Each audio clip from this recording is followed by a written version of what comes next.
पगले ग पगले, बाबा के नामे अब ही पूरा संसार बा।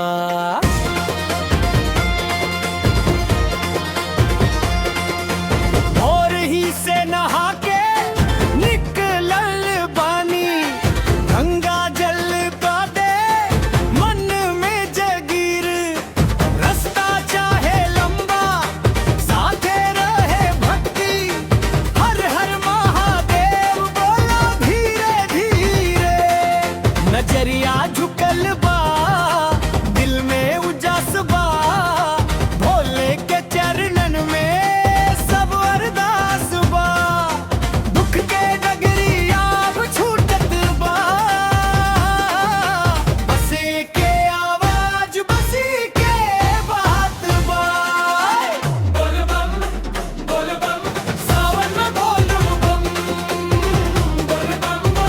बोल बम बाबा धाम चली हम।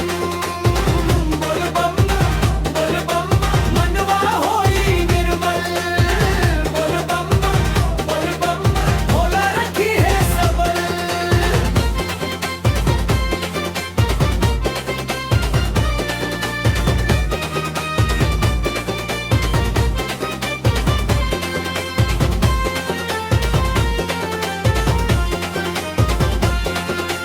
धूप में तपत बाटे सुतल डगरिया, हीरो मुस्काइल बा सगरी सखरिया।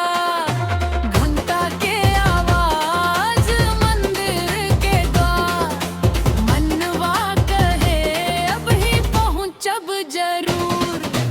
कांवरिया संगे कीर्तन के मेला, भक्ति के रंग में भींजल सबेला। जैसे जैसे नाम जपीले हम, ओइसे ओइसे मिटे दुख के घाव। गुण बने को देश बढ़त बा, भोले के भरोसा लेके मन चलत बा। सावन के छींका जैसे जीरा पर,